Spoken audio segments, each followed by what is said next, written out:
سادی وائس کے معزز دوستو، یہ بات کسی سے مخفی نہیں ہے کہ قیامت کا آنا برحق ہے، جیسا کہ فرمان باری تعالی ہے، اور یہ کہ قیامت قطعاً آنے والی ہے اور جس میں کوئی شک و شبہ والی بات نہیں ہے، اور یقیناً اللہ تعالیٰ قبر والوں کو دوبارہ زندہ فرمائے گا۔ بلکہ یہ بات قرآن کریم میں اتنی تاکید کے ساتھ مذکور ہے کہ کوئی انکار ہی نہیں کر سکتا۔ فرمان باری تعالی ہے کہ کفار کہتے ہیں کہ ہم پر قیامت نہیں آئے گی۔ آپ کہہ دیجئے کہ مجھے میرے رب کی قسم جو عالم غیب ہے وہ یقیناً تم پر آئے گی، مگر ابھی تک یہ کوئی نہیں جانتا کہ قیامت کب آئے گی۔ البتہ اللہ تعالیٰ کے آخری نبی حضرت محمد صلی اللہ علیہ وآلہ وسلم کی بیشتر احادیث میں دنیا کے آخری وقت کی نشانیاں ملتی ہیں، جن میں زیادہ تر کہیں نہ کہیں پوری ہو چکی ہیں۔ ناظرین کرامی، ان نشانیوں میں سے ایک نشانی یہ بھی ہے کہ حضور اکرم صلی اللہ علیہ وآلہ وسلم نے فرمایا کہ لوگوں قیامت سے پہلے ایک رمضان ایسا آئے گا جس میں ایک ایسی شدید آواز آئے گی جسے دنیا میں کوئی نہیں جان سکتا کہ یہ آواز کہاں سے آئی۔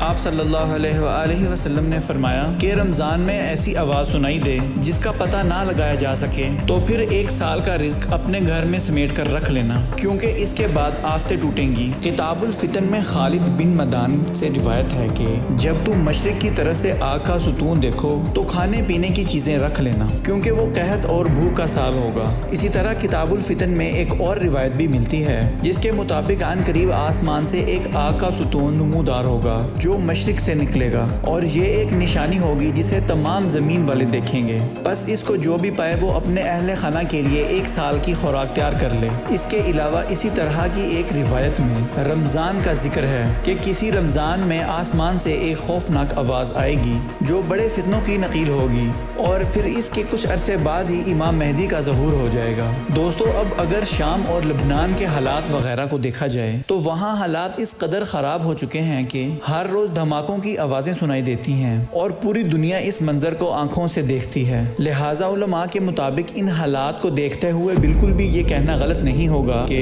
امام مہدی کے ظہور کا وقت ہوا چاہتا ہے۔ اور اس کے علاوہ اگر احادیث پر غور کریں تو مشرق وسطیٰ کے زوال کا آغاز ملک شام سے شروع ہوا، لیکن شاید عرب حکمران یہود و نصارہ کی چال سمجھ نہ سکے یا بے رخی اختیار کی، لیکن وجہ جو بھی ہو، سرکار محمد صلی اللہ علیہ وآلہ وسلم کی بتائی ہوئی معلومات کو ظاہر ہونا ہی تھا۔ ناظرین گرامی، قیامت کی علامات میں سے ایک بڑی علامت سورج کا مغرب سے طلوع ہونا بھی ہے، جن کا ذکر قرآن کریم اور احادیث مبارکہ میں بآسانی مل جاتا ہے۔ تفصیلات کے مطابق دھوئیں کے ظاہر ہونے اور زمین دھنس جانے کے واقعات کے بعد ذی الحجہ کے مہینے میں 10ویں ذی الحج کے بعد اچانک ایک رات بہت لمبی ہوگی کہ مسافروں کے دل گھبرا کر بہت بے قرار ہو جائیں گے، بچے سو سو کر اکتا جائیں گے، جانور باہر کھیتوں میں جانے کے لیے چلانے لگیں گے، تمام لوگ ڈر اور گھبراہٹ سے بے قرار ہو جائیں گے۔ جب 3 راتوں کے برابر وہ رات ہو چکی ہوگی تو سورج ہلکی سی روشنی کے ساتھ مغرب کی طرف سے طلوع ہوگا، اور سورج کی حالت ایسی ہوگی جیسے اس کو گرہن لگا ہوا ہو، اور اس وقت توبہ کا دروازہ بند ہو جائے گا اور کسی کا ایمان یا گناہوں سے توبہ قبول نہ ہوگی،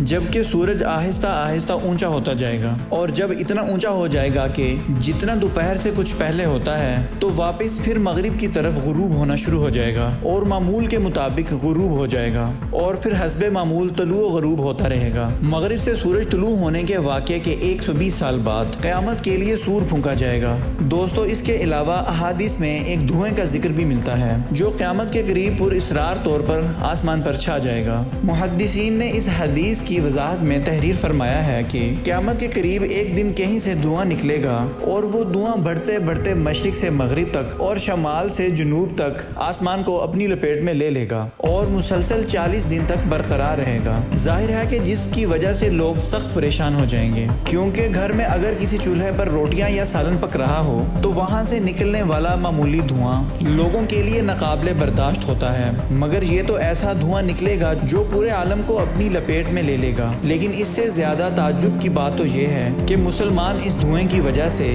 صرف نزلہ اور زکام کا شکار ہوں گے، جبکہ منافقین اور کفار اس کی وجہ سے بے ہوش ہو جائیں گے اور کئی دن تک بے ہوش رہیں گے، اور بالآخر 40 دن کے بعد یہ دھواں خود بخود ختم ہو جائے گا۔ اب یہاں سوال یہ پیدا ہوتا ہے کہ قیامت کی یہ نشانی کب پوری ہوگی، اور اس نشانی کے پورے ہونے سے پہلے کون سی سرگرمیاں انجام پائیں گی۔ اس حوالے سے آپ کو بتاتے چلیں کہ ابھی حال ہی میں ناسا کی جانب سے خلا میں کچھ گاما ریز کے پھٹنے کا بیان سامنے آیا تھا، جس میں ان کا کہنا تھا کہ یہ گاما ریز مسلسل زمین کی کی طرف بڑھ رہی ہیں، اور اگر یہ ریز بحفاظت ہماری زمین تک پہنچ جاتی ہیں تو یہ شدید تباہی کا باعث بنے گی۔ جبکہ خوفناک طور پر ناسا نے یہ بھی کہا کہ یہ گاما ریز 2021 سے 2025 کے دوران کسی بھی وقت زمین سے ٹکرا سکتی ہیں۔ سائنسدانوں کی ٹیم کے مطابق یہ دھماکے ایک بگ بینگ کے دھماکوں جیسے ہو سکتے ہیں، جس کے بعد دنیا سمیت کئی سیاروں پر تباہی پھیل سکتی ہے اور تمام دنیا اس دھوئیں کی لپیٹ میں آ جائے گی۔ اب یہ دھواں جو سائنسدانوں کے مطابق ہماری طرف تیزی سے بڑھ رہا ہے، اور وہ دھواں جس کا ذکر قرآن کی سورت دخان اور احادیث میں آیا ہے، تو کیا ان دونوں کا آپس میں کوئی کنیکشن ہو سکتا ہے؟ اس حوالے سے کچھ بھی کہا نہیں جا سکتا، لیکن اتنا ضرور کہوں گا کہ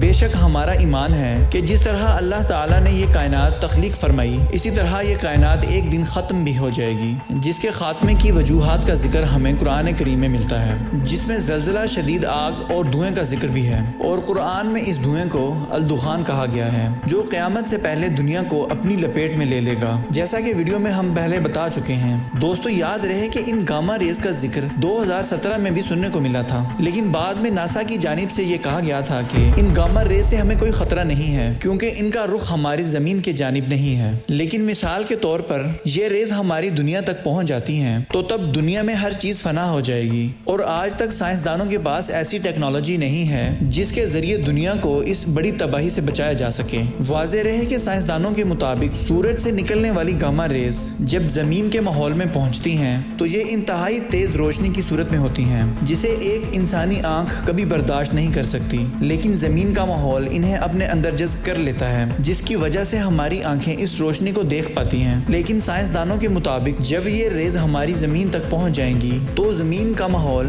ان ریز کو جذب کرنے کے لیے بے بس ہو جائے گا، اور اوپر آسمان میں اتنی تیز روشنی پھیل جائے گی کہ جس میں کسی کو کچھ بھی نظر نہیں آئے گا، اور یہ اس تباہی کا پہلا اشارہ ہوگا کہ زمین پر بہت برا ہونے والا ہے۔ اور سائنسدانوں کے مطابق زمین کا ماحول صرف 85 منٹ تک ان ریز کو برداشت کر سکے گا۔ ہماری زمین میں نائٹروجن ڈائی آکسائڈ گیس موجود ہے، جو ایک خاص کیمیکل ری ایکشن کے ذریعے وجود میں آتی ہے، جبکہ یہ خطرناک بدبودار گیس ہے اور یہ ہمارے ماحول میں انتہائی کم مقدار میں موجود ہے۔ لیکن اگر وہ گاما ریز ہماری زمین تک پہنچ جاتی ہیں تو تب نائٹروجن ڈائی آکسائڈ گیس کی مقدار میں بھی اضافہ ہوگا، اور کچھ ہی گھنٹوں میں زمین کے ماحول کے گرد ایک سرخ یا براؤن موٹی دھوئیں کی تہ جم جائے گی، اور جب سورج کی شعاعیں اس دھوئیں میں شامل ہوں گی تو تبھی وہ شعاعیں زمین پر زہر بن کر پہنچیں گی، جو ہر جاندار چیز پر پڑ کر اس کے اندر زندگی کو ختم کر دے گی۔ اس کے علاوہ زمین پر موجود برقی آلات پھٹ جائیں گے، جس کی وجہ سے ہر طرف آگ اور تباہی پھیل جائے گی، اور زمین کے مدار میں موجود سیٹلائٹ ریزہ ریزہ ہو جائے گا،